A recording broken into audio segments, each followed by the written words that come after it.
Hello, I'm Mr. Edford, and today I'm going to be reading The Sneetches by Dr. Seuss. Now the star-belly Sneetches had bellies with stars. The plain-belly Sneetches had none upon theirs. Those stars weren't so big, they were really so small. You might think such a thing wouldn't matter at all. But because they had stars, and the star-belly Sneetches would brag, we're the best kind of Sneetches on the beaches. With their snoots in the air, they would sniff and they'd snort. We'll have nothing to do with the plain-belly sort. And whenever they met some, when they were out walking, they'd hike right on past with them without even talking. When the star-belly children went out to play ball, could a plain-belly get in the game? Not at all. You only could play if your bellies had stars, and the plain-belly children had none upon theirs. When the star-belly Sneetches had frankfurter roasts, or picnics, or parties, or marshmallow toasts, they never invited the plain-belly Sneetches. They left them out cold in the dark of the beaches.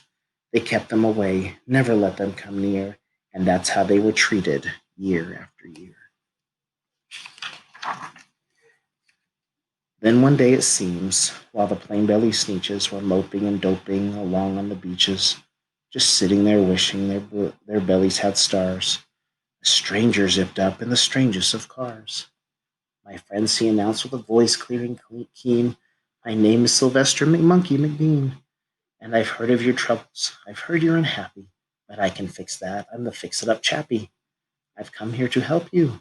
I have what you need. My prices are low, and I work at great speed, and my work is 100% guaranteed."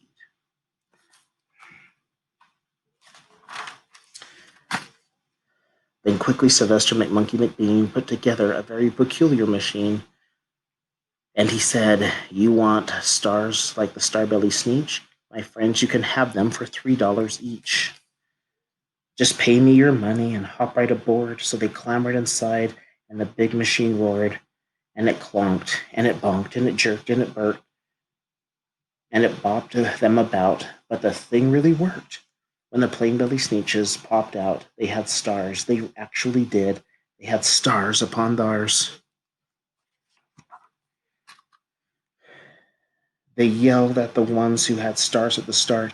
"We're exactly like you. You can't tell us apart. We're all just the same now. You snooty old smarties. Now we can go to your Frankfurter parties." "Good grief," groaned the ones that had stars at the first. "We're still the best Sneetches, and they are the worst. But now how in the world will we know?" They all frowned. "Which kind is what, or the other way around?" Then up came McBean with a very sly wink, and he said, "Things are not quite as bad as you think. So you don't know who's who. That's perfectly true. But come with me, my friends. Do you know what I'll do?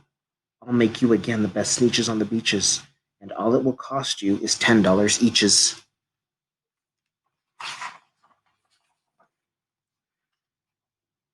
"The belly stars are no longer in style," said McBean. "What you need is a trip through my star off machine. This wondrous contraption will take off your stars, so you won't look like the Sneetches who have them on theirs." And that handy machine worked very precisely, removed all the stars from their tummies quite nicely.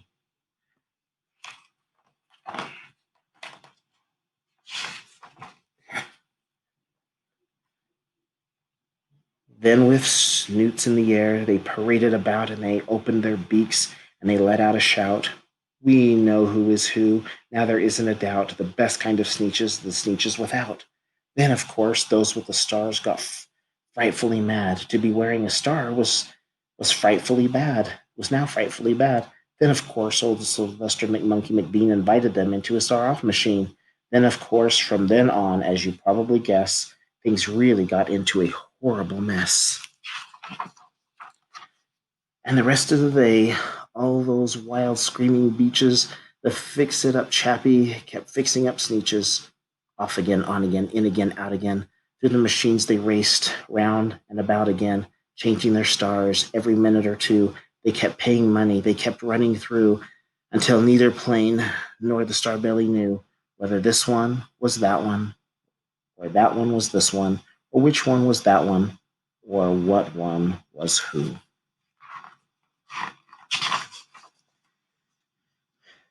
Then, when every last cent of their money was spent, the fix-it-up chappie packed up and he went, and he laughed as he drove in his car up the beach.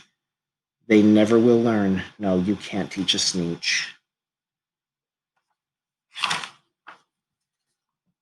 But McBean was quite wrong. I'm quite happy to say that the Sneetches got really quite smart on that day. The day they decided that Sneetches are Sneetches, and no kind of Sneetch is the best on the beaches. That day all the Sneetchers forgot about stars, and whether they had won or not upon bars.